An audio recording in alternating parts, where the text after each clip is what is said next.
Mummy से बात करने के बाद सूरज ने मम्मी से कहा ठीक है मम्मी, अब मैं पढ़ने बैठ जाता हूँ। और उसके बाद उसने पढ़ाई की। पढ़ाई ख़त्म होने के बाद सूरज और मिष्टी का पार्क जाने का समय होता है।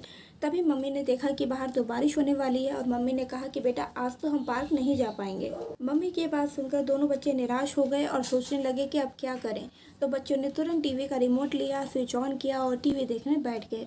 इसलिए उन्होंने तुरंत इन 5 चीज़ों का ध्यान रखते हुए एक्टिविटी प्लान की और बच्चों को स्क्रीन से दूर कर दिया। पहली चीज़, इंटरेस्ट लेवल।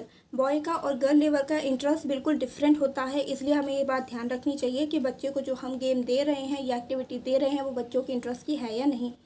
सेकंड थिंग, बच्चों के एज में डिफरेंस। बच्चे अगर 4 साल का बच्चा है तो वो 7 साल के बच्चे के एक्टिविटी गेम के साथ नहीं खेलेगा। एज का ध्यान रखना भी बहुत ज़रूरी है एक्टिविटी प्लान करते समय। तीसरी चीज़, बच्चे बहुत जल्दी किसी भी एक्टिविटी से बोर हो जाते हैं, तो हमें ये ध्यान रखना है कि या तो हमारे पास एक से ज़्यादा एक्टिविटी तैयार हो या फिर एक ही एक्टिविटी अगर हम दे रहे हैं तो वो काफ़ी देर तक इंगेजिंग एक्टिविटी होनी चाहिए जिससे बच्चे उसमें लगे रहें।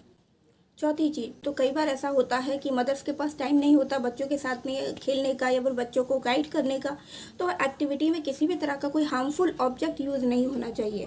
पांचवी चीज़, जो भी एक्टिविटी प्लान करें उसके लिए कोशिश करें कि मार्केट से कोई चीज़ ना लानी पड़े, घर में जो चीज़ है उन्हीं से ही एक्टिविटी बनाएं। तो इस तरीके की इंडोर एक्टिविटीज़ का ध्यान रखते हुए मिष्टी की मम्मी हमेशा मिष्टी और सूरज के लिए एक्टिविटी प्लान करती थी।